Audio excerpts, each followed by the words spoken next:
Hello guys, my name is SVB and I'm back with another video, and today I've got something really special to share with you guys.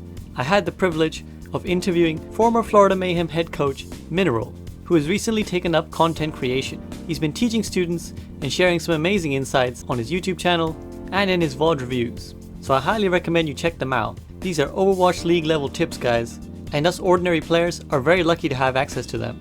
But for our chat, I decided to focus on the idea of mentality, and I think you guys are really going to find the discussion insightful. Now, it was a very long chat that we had, so in the interest of time, I'm going to skip some of the opening questions and jump right into the good stuff. So let's get to it guys. So just to start off then, would you just like to give a quick introduction to yourself? So my name is Mineral. I've been around Overwatch for a pretty long time. I started in beta. I went pro. I played for Luminosity Gaming. I played for Misfits Gaming. I then moved on to coach Misfits before the Overwatch League. And then I've been I was with the Florida Mayhem of the Overwatch League as their head coach. And now I just kind of create content and teach the general public. And I enjoy the game from afar, I guess. So, have you ever had to deal with a player who maybe was not the most equipped to criticism, was a bit difficult to teach, perhaps even had some toxicity problems? And if so, how would you solve that as a coach?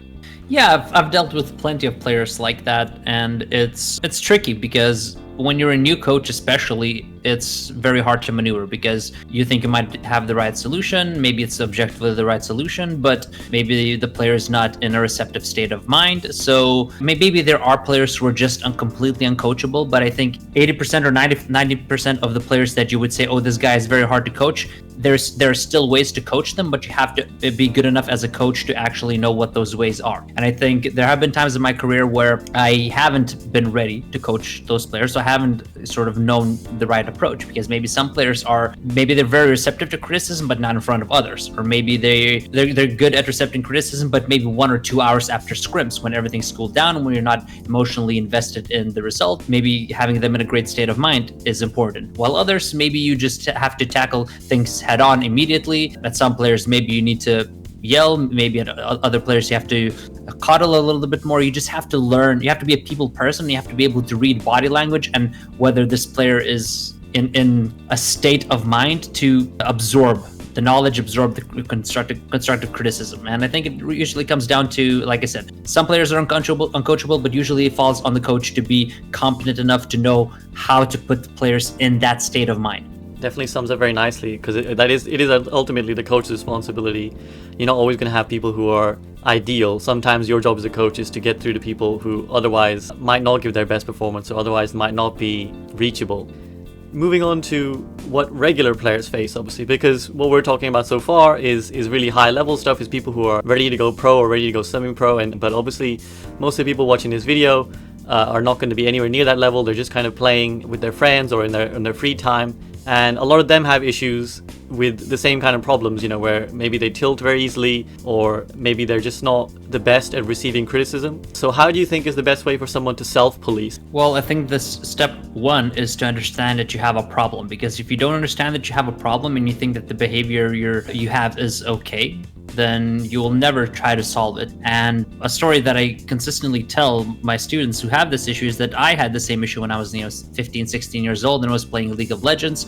Ultimately, it took a major event for me to learn the lesson. I got temporarily banned and I saw the proof of why I got banned. I read the chat logs of the things that I was writing, and I was honestly disgusted with myself, with the things that I was writing. And that made me realize I do have a problem. I need to change my behavior. So I think it either takes kind of a big traumatic moment almost to be able to start policing yourself, or you have to understand that you have a problem before it reaches that point. And once you do that, then you just have to self-analyze yourself. You have to self-analyze your thoughts. You have to learn how to take breaks, how to keep your mind in check. Am I making excuses, or am I focusing on how I can influence the game in more ways than one? Even if you feel like you have almost an entirely perfect game, you might still lose games, and that's just how it's going to be in a ranked game. But always looking for that 1 or 2% edge. How could I have influenced more? Maybe I could have made the game easier for another teammate beyond just playing mechanically a perfect game, right? So that's what you have to look for. But as you say, you have to police yourself. But in order to get to that point,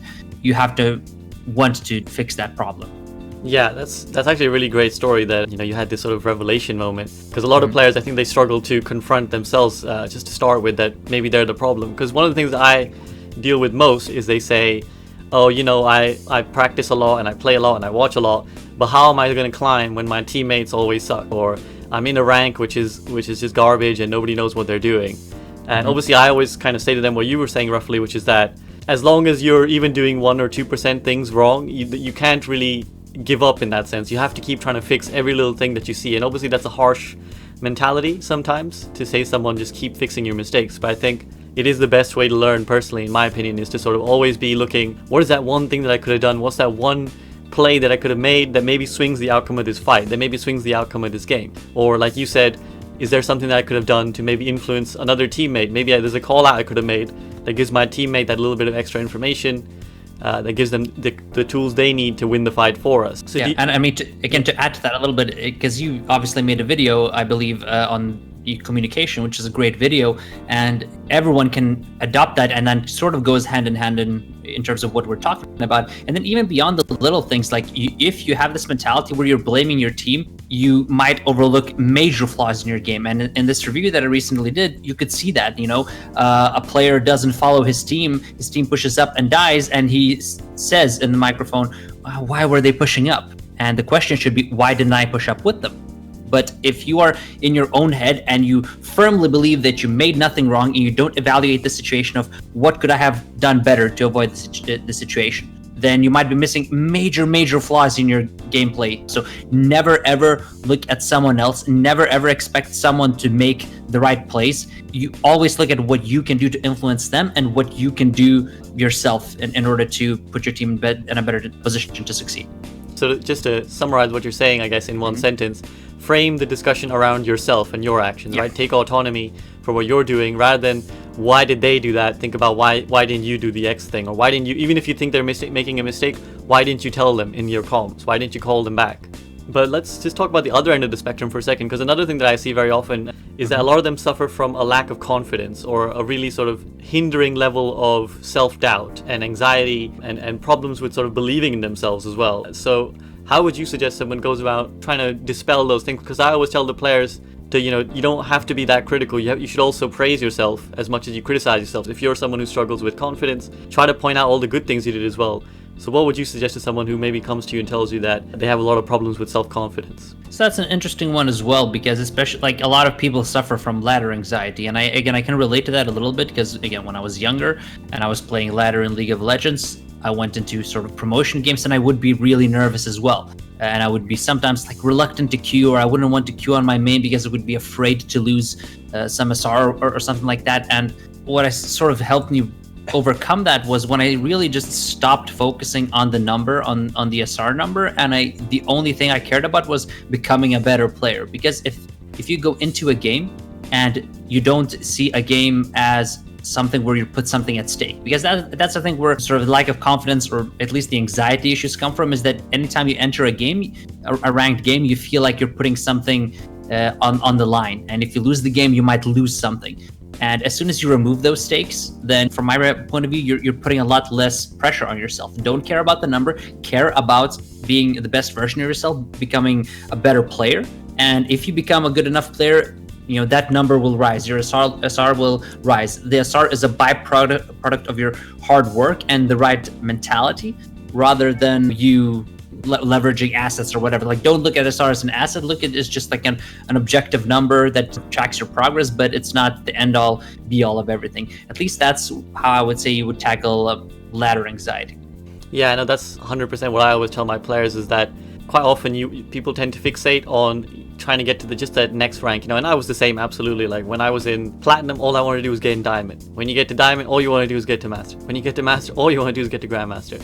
But then after a while, you realize that chasing those symbols is kind of hollow, and it really just, like you said, it puts a lot of pressure on yourself, because you start defining your self-worth by the little symbol next to your rank. But when you start to realize that you're the same player, whether you peak a little bit into diamond or whether you drop a little bit into platinum, I think that's kind of one of those things that, for me at least, was a bit of a click moment. Because even when I was dropping SR, I just had to tell myself, look, I'm actually a better player now than last season, when I had maybe 200-300 more SR. because I've learned a lot more, I've trained a lot more, I know I'm a better player. So you need to stop focusing on, like you said, just try to be a better player for the sake of being a better player rather than for the sake of climbing. And also I think another facet of that is, and I've spoke about this before, is the idea of not defining yourself by your best or worst moments. Because I think that's another thing that players do a lot, is that sometimes they'll define themselves by the best highlight that they came up with, right? That huge play they pulled off that one time. Or even in games, they'll have a huge moment where they pop off with, let's say they Death Blossom as a Reaper and they get 3 kills and they're like, yeah, I did that awesome thing. And then for the rest of the game, their contribution is negligible. And they kind of either define themselves by that highlight moment, or sometimes what players do as well is that they define themselves by their lowest moment. So if they drop to gold, they kind of feel like, oh shit, does that mean that now I'm a bad player? Does that now mean I'm a gold player? But I think, again, you have to kind of mediate, because you're not really defined by the outliers, you're defined by what you do all the time. So I think to add to that is, if you have a lot of SR swings and you peak high and then you go lower, I think that reflects on the fact your mentality or your skills aren't really stable enough. Maybe your A game is actually Grandmaster, but now you're at 3,200. So maybe your F game is at 3,200. So how can you maybe consistently play at your B or C level? Is it because of tilt? Is it because of lack of mechanical skill? Is it because you're inconsistent in communication? How can you add consistency to each facet of your game so that your peaks and valleys aren't as high or as low and you're always consistently moving forward? That's, I think, how you minimize these swings and you climb steadily rather than swinging up and down and letting that affect your mentality. Because certainly if you reach a rank and then you drop 500 SR, then you might start blaming your teammates. Look, guys, I peaked at Grandmaster, and you guys over here, your peak is 3,500. I'm much better than you. You put yourself on a pedestal when in reality you should think, well, why did I drop down here? How can I minimize this swing? And usually to me, it's a case of your mentality not being strong enough. In League of Legends, I went on losing streaks of 15 plus game. Usually that should never happen if you're stable enough mentally, and certainly that can happen in Overwatch as well. Yeah, absolutely. You have to be able to say to yourself, recognize your highs and your lows, recognize when you're having a bad day and sort of switch off, right? Because that's the thing, something people struggle with is it's sort of the gambler's addict of you're playing and you lose 200 SR, but you're just going to go again so that you can climb that 200 SR back. Is that something that you think you see a lot in players?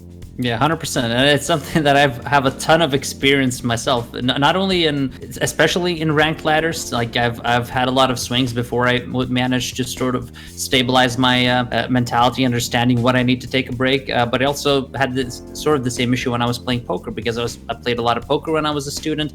I used it as part of my income, but I realized how much it was affecting my mentality, because I would go from my A game to my F game very, very quickly. My mood would swing almost on each hand. So even though I was decent, the lack of sort of mental fortitude at the time really stood between me and growing past that. So I think it's something that a lot of players are struggling with, and I think knowing when to quit or knowing when to take a break is very, very important, and you really can thank yourself if you start to do that. But it's different.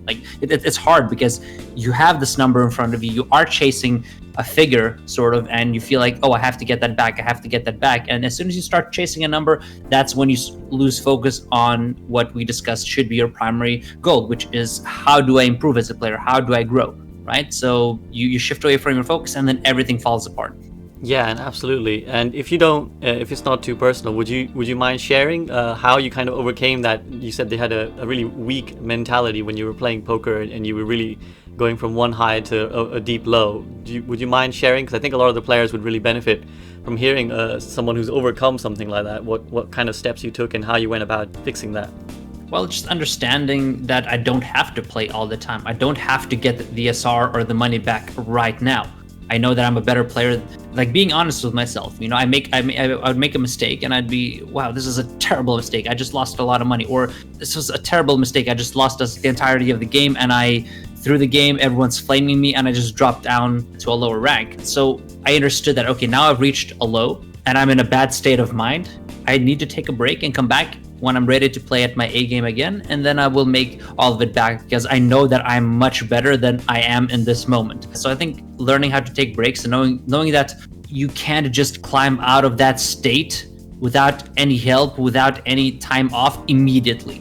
You have to be honest with yourself and understand that, okay, now I've sunk to a low. I need to take a break. So I think being able to take a break is a big thing, and it can be hard. Like, these games are addicting. You get hit with a punch, you want to hit him back, right? So it's tough, but I think taking breaks is the most important thing. Yeah, absolutely. And kind of like you said, again, being honest with yourself that, look, this isn't my best moment. I'm not me right now. I'm not the best version of me. Let me stop. It kind of asks you to have a little bit of an internal self-belief, right? That I can do much better than this. I need to stop right now when I'm in that low moment, and I need to wait. I need to bring myself back out from this little slump that I'm in, and then I'll go back. Then I'll climb this, no problem. But if I try and force it now, if you try and force the issue when it's clearly not your day, then that's usually when people fall deeper into the trap, I guess, isn't it? Exactly. So yeah, one of the things actually that I wanted to ask your opinion on, some of the players in my Discord were wondering about this, and this is a problem that kind of plagues them generally, is that a lot of them watch a lot of videos, they're trying to learn a lot, they read all the literature, they're good students of the game, but they quite often struggle to implement that into their game. When they get into the game, they kind of panic, they tunnel. So what would your advice be to someone who is dedicated and does want to learn, but struggles to retain a lot of information at the same time? They struggle to implement a lot of new things at the same time. I think you just have to focus on one or two things at the same time. I think it's very difficult to multitask, right? I think you have to take one thing at a time, practice, and then when that becomes second nature, you move on to the next thing. Number one, you have to work on broader concepts, right? You solve a fundamental issue, and that can solve another 5 different micro issues in your game. And number two is just one thing at a time. Focus on one thing at a time. When you feel you've gotten to the point where that is second nature and you don't have to think about it anymore, move on to the next thing. That's a lot easier, because if you think about a million things, then inevitably you will be overwhelmed and you will forget them. Yeah, absolutely. I wholeheartedly agree. And that's something even personally that I live by that philosophy if I'm trying to learn something new. So for example, not long ago I kind of got into StarCraft a little bit. And when you jump in, it can be a very overwhelming game. Obviously, there's like build orders, there's all these, unit tabs, people have the hotkeys, there's the camera positioning, so all this thing that's really overwhelming. And anyone who's maybe not familiar in StarCraft, you don't need to know the terminology. All you need to know is that just take it one step at a time, because that's essentially what I did. First, I just focused on being competent and being able to move things around properly. Then, you incorporate, okay, now I'm going to add hotkeys. Okay, now I'm going to put my armies in the right keys. And then you add the next thing. Then okay, now I'm going to add camera angles. So yeah, demarcating your tasks. And then, like you said, trying to identify the overall, what are the themes that are coming out in your mistakes, right? Is it that all your themes center around the idea of tunnel vision, for example? You tunnel too hard on the first thing you see. In that case, try focusing on fixing that issue first. Another thing that I think a lot of players struggle with is motivation. Feeling like in the really down moments, and I've seen this even within games, like this happens a lot in games. So recently, obviously, I don't know if you've seen the video, but I bought a second account and I played on an off-roll, which is DPS, and I am absolutely garbage mechanically. So I got put in gold, and one of the things that I've seen while climbing now, because I've somehow managed to get that DPS account into diamond, and one of the things that I see most frequently is people just tilt mid-round because one round goes badly, for example, right? And one of the things that I see people struggle a lot with is in those middle moments where you've just been rolled in the first round. Everybody feels horrible, right? There's a big deflated sense. Everybody's lost all their motivation. You've probably been in lots of scenarios where your team maybe at halftime, it's 2 games in an Overwatch League and you've lost the first 2. How do you motivate your team? And then also maybe how as an individual you would motivate yourself when things are going badly, when it feels like it's not going well.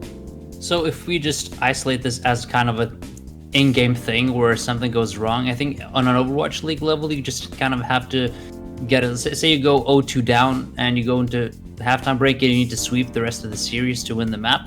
You just, I think, have to get a feel for how your team is playing and what the players need at the time, which is why sometimes my halftime talks would be very calm, where I would say my team is playing very, very well, and there's just a couple of small things that let us down.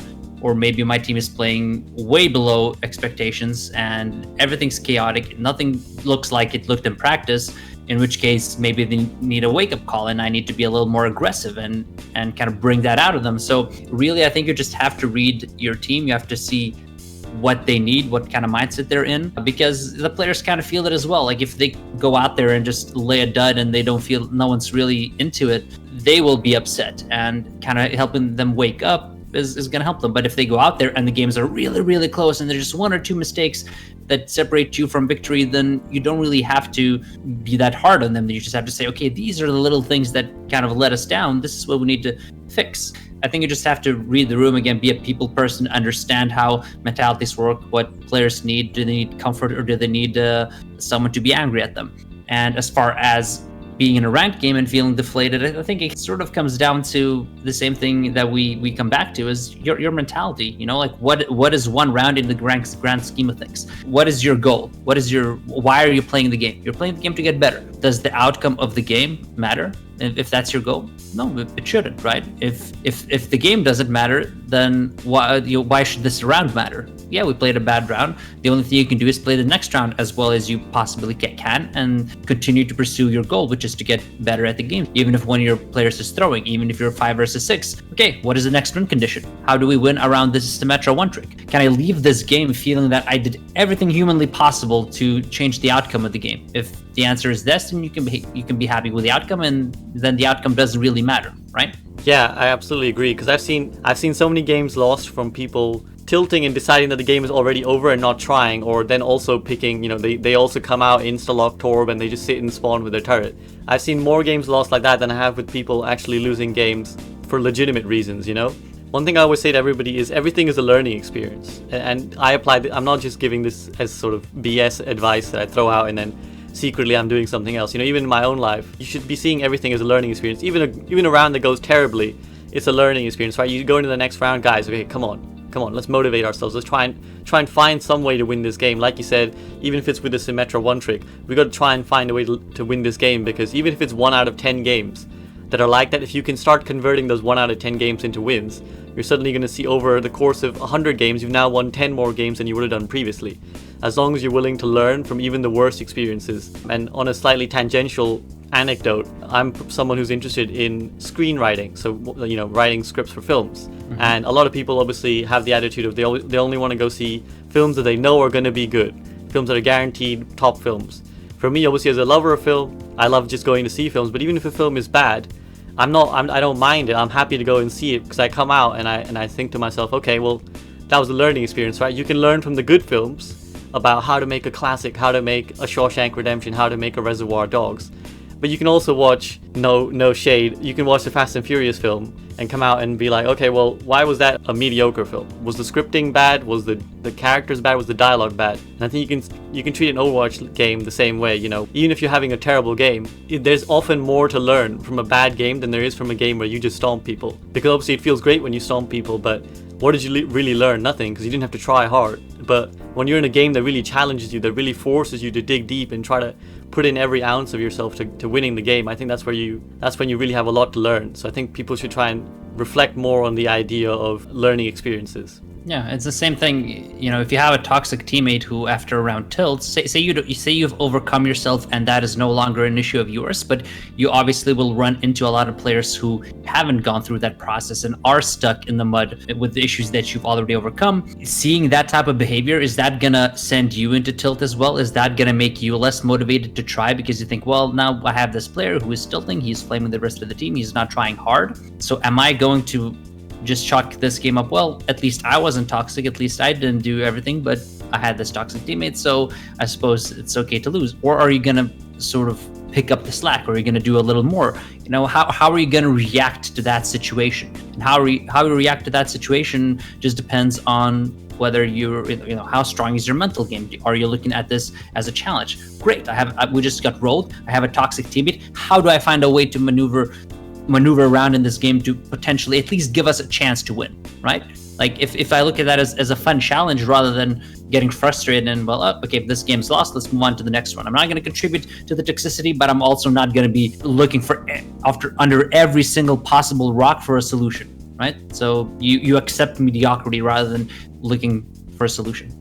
Yeah, absolutely. And like you said, looking under every rock, and you never know when that one rock that you found that one game will come in handy, later in that next game, when you actually are in a situation where that one thing that you picked up is able to influence that game and turn it into a win. Okay, so we've been going for a while, so I don't want to hold you too long. So start wrapping up with the final couple questions. Generally, what's the hardest challenge that you've had to face as a coach? I think, to kind of generalize the biggest challenge was to understand how to sort of run a team and how to prioritize solving issues, especially if you're the head coach. If your role isn't that defined, you have to sort of oversee everything. You have to understand that the team has to function on a lot of different levels. So I think one of the biggest challenges was learning how to prioritize things, learning how to, tackle the most important issues rather than trying to solve the easy ones or the ones that you already have a solution for, right? Actually sitting down and having the tough discussions with players. I think that was sort of the biggest lesson, and I think that's the biggest challenge of coaching. You know that you have to have an uncomfortable discussion with a player, or you know that you have to sit down and do something that is not going to be comfortable. It might not be a popular decision, but you know that it's in the best interest of the team, and actually making that decision to pursue that rather than shying away from that. I think that was one of the biggest challenges, and I think it's one that every coach wrestles with almost all the time. So yeah, definitely. I can understand when the role isn't defined, your job is almost to be like water in a cup, right? You're kind of filling every gap that comes your way. The way I would put it is you're the firefighter that is responsible for putting out fires. An analyst or a strategic coach, not necessarily so, but because they have to have a very specific skill set. Whereas when I look at the structure of any team, there's always fires to put out, and it's up to the coaches to put those fires out. So are you going to kind of turn a blind eye to a fire when you know that fire is just going to get bigger and bigger and bigger, or are you going to immediately tackle it? It's going to be hot, it's going to be uncomfortable, it's going to be sweaty, you might get burned, but you know that you have to solve that, or the whole forest is going to burn down. Absolutely, and that doesn't even it's not even limited to Overwatch. Anyone watching this video in any position of like managerial responsibility, that's kind of often your job, right? To be the firefighter, to be the person your team relies on. Really in life as well, like it goes beyond just management. It's even in your relationships with people that are close to you. Maybe you know that there's this underlying issue that both of you know is uncomfortable, and then you don't touch on it, you let it fester, and then it breaks you and another person apart, right? And just in life, whether it's management, whether it's life, whether it's relationships, whether it's coaching a team, you can't be afraid to look for a solution. You can't be afraid to be uncomfortable. Like we live in a world where everyone wants to be comfortable all the time, and really that's not how you grow. That's not how you reach your goals. Like you have to be willing to get uncomfortable, and you have to sort of look at the things that you fear and tackle those things. I think that is deep, that is poetic, that's beautiful, Mineral. All right, well, Mineral, it's been an absolute pleasure. Thank you so much for taking the time to talk to me, and there's some real gems here that I know anyone watching this video is really going to appreciate. So thank you so much for your time. Well, no worries. Thank you for having me. Yeah, and one final thing. One of the mods on my Discord server, Nagisa, she's a big fan of the Florida Mayhem. She's a big fan of yours. So if you could just shout out Nagisa, I'm sure she'd die inside. Shout out to Nagisa from the former Overwatch League head coach, and I hope that your resolve stays strong even as the team is struggling. Hopefully they'll turn it around. So I'm always even though I'm not part of the team, I still care for the guys. I still care for the people in the organization. So I feel for all the fans that actually have stuck with the team through all of these tough times. So yeah, I salute you, and I thank you for the support, and shout out to you.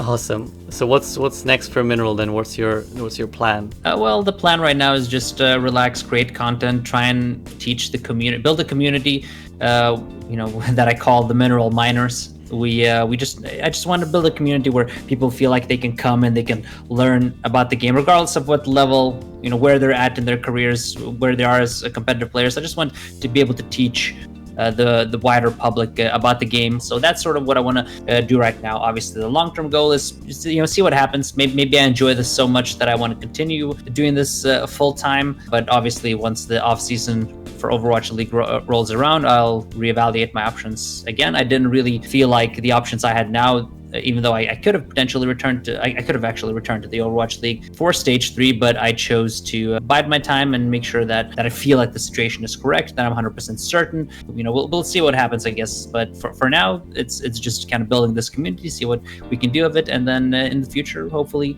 getting back to the Overwatch League in a good situation and proving that I might not be the worst coach in the Overwatch League, like a lot of people thought. And rightfully so, because we performed very poorly. And I think every coach has to take responsibility for the team's shortcomings, and I'm absolutely fine taking responsibility for those poor results. So Awesome. Well, I'm gonna put all your links to all your Discord and your various social medias and stuff in the description of this video, and I'm sure that you'll be fantastic whatever you choose to do, whether that's streaming and education, which is really important I think for the community, or whether you choose to head back into Overwatch League. And I wouldn't pay too much attention to the accusations of being the worst coach. That's kind of the nature of internet. Everybody hates you and everybody loves you when you're winning games. So yeah, thank you so much again for your time and role. It's been an absolute pleasure.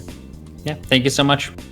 And that's all I got for today, guys. I hope you found this video helpful, and personally, I know I came away with a renewed sense of hope for ladder and my own personal growth as a player. One piece of exciting news that I'd like to share with you guys is that I've finally set up a merch store. So if you want to rep the SVB gear, then head on down to the website, the link to which is in the description. There's a whole load of options for you to choose from, colors, styles, and sizes. Higher level patrons can get discounts, and my top level patrons even get a tee for free.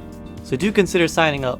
Like I mentioned, all of Mineral's details are in the video description, so if you know what's good for you, you'll go and follow him right now. There's so much to learn from his videos, and I believe he's even taking on students, so you might even get the chance to have a former Overwatch League coach look at some of your play. But that's it from me.